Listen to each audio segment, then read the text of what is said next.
যদি কাউকে জিজ্ঞাসা করা হয় ভ্রমণে আপনার প্রিয় জায়গা কোথায়, তাহলে তিনি চোখ বন্ধ করে বলবেন কক্সবাজারের কথা। আর এই কক্সবাজারে রয়েছে এমন একটি পাহাড়ি দ্বীপ যার নাম মহেশখালী।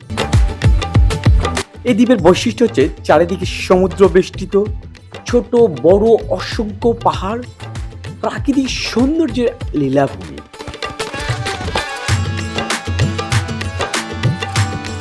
মহেশখালী দ্বীপে আপনি কিভাবে যাবেন, কি দেখবেন, কি খাবেন, কিভাবে থাকবেন, খরচ কেমন হবে, কোনো সমস্যা আছে কিনা, পূর্ণাঙ্গ ভ্রমণ গাইড পাবেন আজকের ভিডিওতে।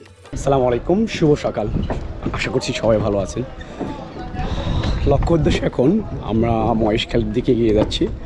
শুরুতে এখানে আপনাকে 20 টাকা টিকিট কেটে এন্ট্রি ফি দিতে হবে। এর পরবর্তীতে বোট ভাড়া রয়েছে, সম্ভবত 100 টাকা করে। আমরা বোটের জন্য টিকিট কাটবো।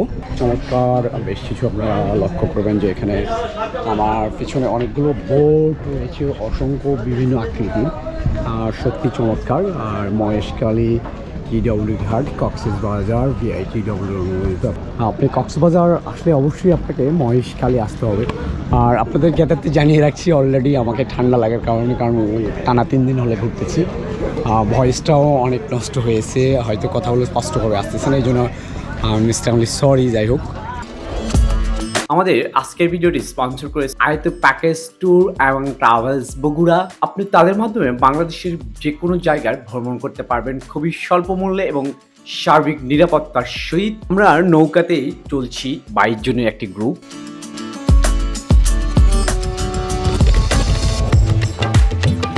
এর মাঝে জেনে যাই মহেশখালী দ্বীপের বিশেষত্ব। চট্টগ্রাম বিভাগের কক্সবাজার জেলার সদর থেকে 15 কিলোমিটার দূরত্বে অবস্থিত প্রশাসনিকভাবে স্বীকৃত একটি উপজেলা মহেশখালী। 362.18 বর্গ কিলোমিটার আয়তনের এই উপজেলাটি মহেশখালী, সোনাদিয়া, মাতারবাড়ি, ধলকাটার 4টি দ্বীপ নিয়ে অবস্থিত। 1559 সালের ঘূর্ণিঝড় ও জলোচ্ছ্বাসে মূল ভূখণ্ড থেকে বিচ্ছিন্ন হয়ে সৃষ্টি হয় মহেশখালী দ্বীপ। এর পাদদেশে প্রবাহিত চ্যানেল এবং পূর্ব প্রান্ত দিয়ে উত্তর দক্ষিণমুখী পাহাড় এখনো সেই সংযুক্তির চিহ্ন বয়ে চলছে। আপনারা জানেন যে অনেক কষ্ট করে মোটামুটি লং জার্নি করে চলে আসলাম। সো অ্যাকচুয়ালি এই মুহূর্তে আমি কথা বলতে পারছি না, কারণ হচ্ছে নষ্ট হয়ে গিয়েছে। সো বাধ্য হয়ে এখান থেকে শুরু করছি। পরবর্তীতে 5,70,000 মানুষ এখানে বসবাস করে। আমার জন্মস্থান এখানে, আমার দাদা দাদি এখানে, আমার পূর্বপুরুষ এখানে। বিশেষ করে যখন জলোচ্ছ্বাস বা ঘূর্ণিঝড় হয় তখন এখানকার অবস্থা বাবা, কেমন হয়? ঘূর্ণিঝড় যদি হয় আমরা ওখানে চলে যাই, উপরে চলে যাই আর কি। উপরে বলে এখানে এই যে আমাদের সাইকেল সিলিন্ডার আছে তো, হ্যাঁ। সাইকেলে চলে যাই। বাড়ি ঘরের ক্ষতি হয় না? না, বাড়িঘর সামান্য। আমাদের ক্ষতি করছিল একটা 91 আর একটা হলো 97। 91 সেই প্রলয়কারী যে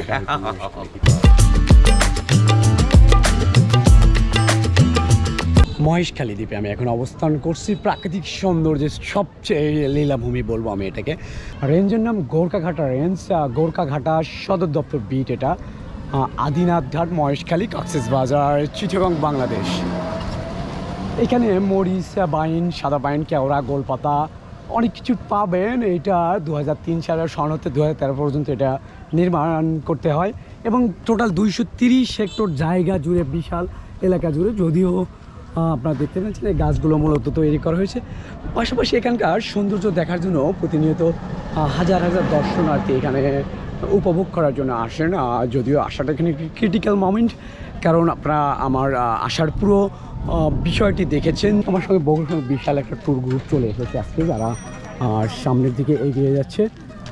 আর অ্যাকচুয়ালি বনের ভেতর না যাওয়াই ভালো। যারা নতুন দর্শনার্থী আসবেন তাদের উদ্দেশ্যে বক্তব্য একটাই থাকবে যে পারতপক্ষে আসবেন, মানে যাবেন না। বিভিন্ন ধরনের বন্য প্রাণী সহ সাপ অনেক কিছুই রয়েছে। দর্শনার্থীদের বলে রাখি যে এখানে যারা আসবেন রিক্সা নেওয়ার ক্ষেত্রে খুব সিরিয়াসভাবে নেবেন, অটো রিক্সা বিশেষ করে। এখানে আমরা সিন্ডিকেট ব্যবসা চলে। আচ্ছা, আমাদের কত টাকা চাইছে ফার্স্ট টাইমে? একজন চায় 1600, একজন চায় 1400। এইখানেকার ভাড়া সর্বোচ্চ হলে 500 টাকা বা 400 টাকা, এর বেশি না। আমার দৃষ্টিকোণ থেকে বা আমার কাছে যেটা মনে হয় 500 বা 400 হবে না, আরও অনেক কম, যেটা অনেক বেশি করে নেওয়া হচ্ছে। যাই হোক, এইটুকু হেঁটে এসে আমরা পাহাড়ে যাব আর পাশাপাশি মন্দিরটা দেখবো। যদিও আমরা টানা 3 দিন হলে সফরে আসি, সবাই শারীরিকভাবে খুবই টায়ার্ড হয়ে গেছি। শারীরিকভাবে টায়ার্ড হলেও মনের দিক দিয়ে অনেক জোর আছে, কারণ আমরা এখন দেখতে পেয়েছি সামনে একটি বড় পাহাড়, যেটিতে আমাদের এখন উঠতে হবে। অনেকটা বাধ্য হয়ে আমরা হেঁটেই যাচ্ছি, কারণ ভাড়াটা এত বেশি যে 4টি স্পট ঘুরিয়ে দেখাবে সেটা 1000 থেকে 1400-1500 টাকা যায় যেভাবে পাচ্ছে। এটা আসলে সবার পক্ষে বেয়ার করা পসিবল না, বা এত বেশি কেন টাকা দিতে যান। তাদের যে কনসেপ্ট যে এখানে যেহেতু আসছে তারা ঘুরবে, সো যে পরিমাণ টাকা চাইবো সেটাই আমরা দিতে বাধ্য থাকি। এই মুহূর্তে আমাদের লক্ষ্য এখানকার যেটা শ্রী শ্রী আদিনাথ মন্দির মহেশখালী, যেটা সম্ভবত যতটুকু শুনেছি 10 টাকার টিকিট নেবে। তার আগে আমরা জেনে নেব আর কি টিকিট অ্যাকচুয়ালি নেয় কিনা। আদিনাথ মন্দির সাগর বেষ্টিত মহেশখালী দ্বীপের সবচেয়ে আকর্ষণীয় পর্যটন কেন্দ্র এটি। সমুদ্র পৃষ্ঠ থেকে 280 ফিট উঁচুতে মৈনাক পাহাড়ের চূড়ায় অবস্থিত এই মন্দিরটি। মন্দিরটিতে উঠতে হলে 69টি সিঁড়ি বেয়ে উঠতে হয়। এই উচ্চতায় ওঠার পরে আপনি চারিদিকের সুন্দর পরিবেশ চোখে পড়বে, ম্যানোগ্রাফ বন, পানের বরস ও ফেনীল বঙ্গোপসাগর। প্রতি বছর ফাল্গুনে এখানে গোটা অর্ধমাস জুড়ে চলে শিব চতুর্দশী মেলা। এই সময় উপমহাদেশের বিভিন্ন স্থান থেকে এখানে ভিড় জমান হিন্দু ধর্মাবলীরা। মন্দিরে দেখা মেলে বিরল প্রজাতির এক পারিজাত ফুল গাছে, যেটিকে মনে করা হয় সকল মনস্কামনা পূর্ণকারী। এছাড়া মন্দিরের পিছনে পুকুর রয়েছে, এখানে শুষ্ক হলেও সারা বছর এখানে জল থাকে। কারো তো মনের আশা তো অবশ্যই থাকে, অবশ্যই যার যার একটা মনের আশা আছে। কয়টা মোমবাতি সাধারণত জ্বালাইতে হয় এরকম? এটা যার যার ব্যক্তিগত ব্যাপার। হ্যাঁ, এটা কারো নামে দিলে অনেকগুলো নামে দিলে হয় কি, অনেকগুলো নামে দিলে যার যার নামে দিয়ে দেয়, যার যার ফ্যামিলি মঙ্গলের জন্য। আবার এমনিতে যদি ভগবানের নামে দিলে একটা দেয়, 3টা দেয়। দর্শন করতে হলে, উপভোগ করতে হলে এমন অঞ্চলগুলো আসা দরকার। একই সঙ্গে আপনি পাহাড়, গাছ এবং পাশে হচ্ছে সাগর, এর মতো নয়নভিরাম, এর মতো সৌন্দর্যপূর্ণ এরকম হওয়াটা আসলে অপূর্বতার ব্যাপার। আর সবার সৌভাগ্য হয় না। আপনি দেখেন নারিকেল গাছ, এরপরে গাছ। আমার পিছনে যদি দূরে লক্ষ্য করেন হচ্ছে ওখানে হচ্ছে সাগর। ওভারঅল একের ভিতর অল ইন অল বলতে হবে, এই মন্দিরে সব কিছু একসঙ্গে এনজয় করা যাচ্ছে।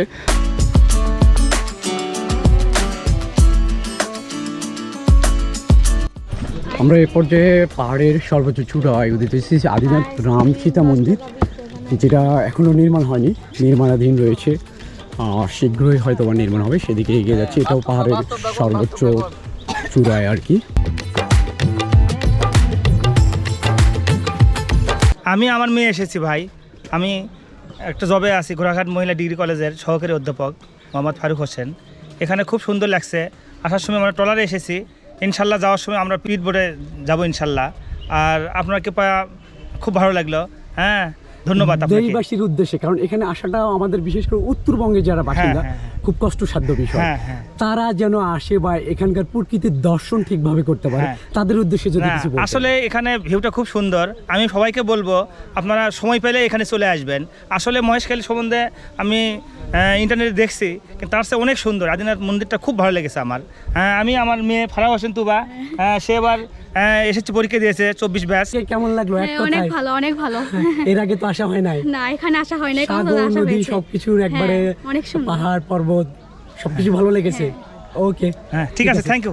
অসংখ্য দর্শনার্থীরা বিভিন্ন অঞ্চল থেকে আসছে, এখানকার জায়গাগুলো উপভোগ করছে। সত্যি উপভোগ করা, পাহাড় থেকে এখানে পুরো অঞ্চলটা সুন্দরভাবে পর্যবেক্ষণ করা যাচ্ছে, যেটা দর্শনার্থীর জন্য খুবই। পাশাপাশি আপনারা লবণ চাষ হচ্ছে, এটাও আপনারা দেখতে পারবেন। অনেকেই ছবি তোলা সহ উঠছেন কষ্ট করে। কিভাবে এত দূর? অনেক কষ্ট করে উঠছি, নামতেই সমস্যা। এখন কিভাবে নামবো চিন্তা করতেছি। আচ্ছা, এত কষ্টের মাঝে দেখে কেমন লাগলো? হ্যাঁ, খুব ভালোই লাগছে। ওকে, থ্যাংক ইউ। আপনাকে কেমন লেগেছে? ভালোই লাগছে। আপনারা যদি লক্ষ্য করেন, কিছু সংমিশ্রণ একের ভিতর সব, যাকে বলে হয় অল ইন অল। দূরে লবণ চাষ দেখতে পাচ্ছি, ওদিকেও আমরা এগিয়ে যাব। তার আগে পাহাড়টির চতুর্পাশে আপনাদেরকে একটু ছোট্ট একটা মন্দির আছে, এটাও আমি দেখাবো। আমরা আরেকটা মন্দিরটা যেটা দেখলেন সীতার, যেটা রামের মন্দির। মন্দিরের নকশা ইতিমধ্যে আবার নতুন করে যেটা নির্মাণ করা হবে, যেটা নকশা ইতিমধ্যে প্রকাশ করা হয়েছে, সেই নকশাটুকু আমি আপনাদেরকে দেখাবো। যে দেখুন, এইভাবে নেক্সটে যখন যারা আসবেন এটা পুরোপুরি এনজয় করতে পারবেন। তখন অ্যাকচুয়ালি চারিদিকে পাহাড়, ঝর্ণা, সব কিছুর সংমিশ্রণ একেবারে। তা আমি আরও সামনের দিকে এগিয়ে যাচ্ছি। একেবারে ভয়ানক পাহাড়, সেদিকে আমরা এগিয়ে যাচ্ছি। দর্শক অনেকটা ভয় পেয়ে যাবেন, বা এটা যদি বর্ষাকাল হয় খুবই ওঠাটা একদম দুঃসাধ্য ব্যাপার। সো এখান থেকে যদি আপনি পড়ে যান বা একটু পা ফসকে যায় তো আপনার অবস্থা খুবই খারাপ হয়ে যাবে। ভুলেও পা ফসকানো যাবে না। একটু যদি পা ফসকে যায় সেক্ষেত্রে আপনাকে দুর্ঘটনায় পতিত হবে। আর যদি বর্ষাকালে এখানে আসেন তো খুবই রিস্কের ব্যাপার।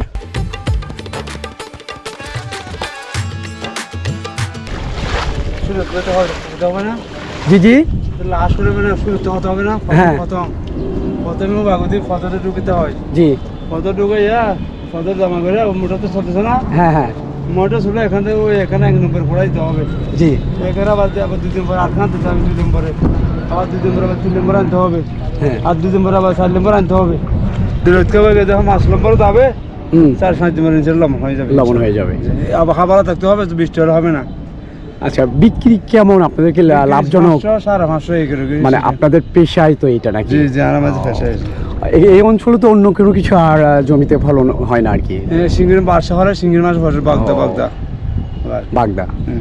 এই হচ্ছে এখানকার অবস্থা। এই অঞ্চলের লোকজন যেটা তাদের মুখেই শুনলেন, প্রধান পেশায়, আমি এখন লবণে দাঁড়িয়ে আছি, খিটখিট করছি আর কি, পেশায় লবণ চাষই মূলত, আর পাশাপাশি চিংড়ি চাষ হয়, এছাড়া আর কোনো কিছু চাষাবাদ হয় না অত্র জমি অঞ্চলগুলো। দর্শক, এই মুহূর্তে আমি দাঁড়িয়ে রয়েছি মহেশখালী সে ঐতিহাসিক বৌদ্ধ স্বর্ণ মন্দির।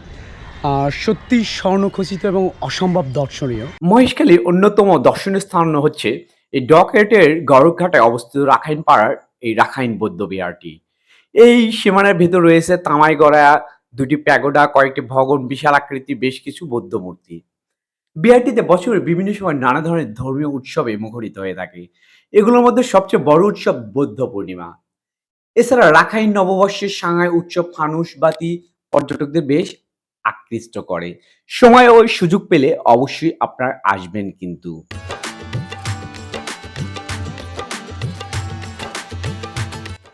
এখানে বেড়ানোর উপযুক্ত সময় হচ্ছে ভৌগোলিক দিক দিয়ে সাধারণত জুন এবং সেপ্টেম্বর পর্যন্ত বাংলাদেশের দুর্যোগ প্রবণ থাকে। এই সময় না আসাই ভালো, তবে অন্য অন্য সময়গুলোতে আসবেন, অনেক কিছু ভালোভাবে অনুভব করতে পারবেন, এনজয় করতে পারবেন।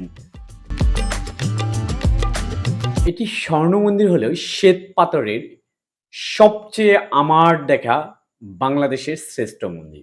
অনেকেই হয়তোবা একটু ভিন্ন মতাবলী প্রকাশ করবেন। এটি সেই স্বর্ণ মন্দির, যদিও তামা দ্বারা তৈরি, তারপর বলা হচ্ছে এটাকে স্বর্ণ মন্দির। অনেকে স্বর্ণ খচিতই, অত্যন্ত দর্শনীয় বটে, অত্যন্ত নান্দনিক বটে, আমার কাছে লেগেছে। জানি না আপনাদের কাছে কেমন লেগেছে, সেটা আপনারা কমেন্টে জানিয়ে দিবেন।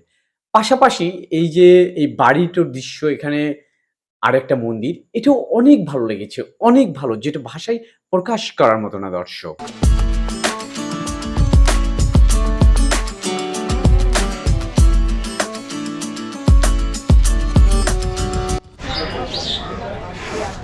এই মুহূর্তে আমি আর একটা বুদ্ধিস্ট টেম্পলে এই করবো, Rakhine Buddhist temple, south Rakhine পাড়া, মহেশখালী কক্সবাজারের ভেতর। তো ভেতরে ঢুকতে টাকা লাগবে নাকি? কয় টাকা টিকিট? 10 টাকা। আচ্ছা, সব জায়গায় 10 টাকা নিলে তো মুশকিল।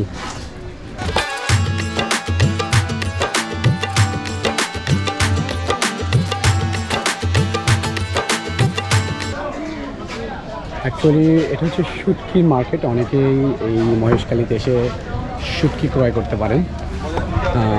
আমাদের প্রচুর লোকজন শুটকির দরদাম করছে। বালা চাও, চিংড়ির বালা চাও।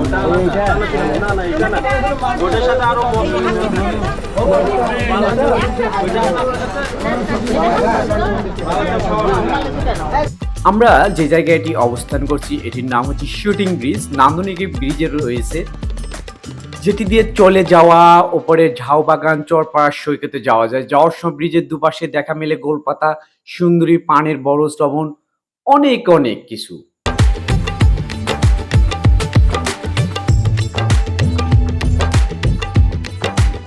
আমরা আসার সময় এসেছিলাম নৌকায়, সময় লেগেছিল 1 ঘন্টার মতো। এখন যাবো হচ্ছে আমরা স্পিড বোটে।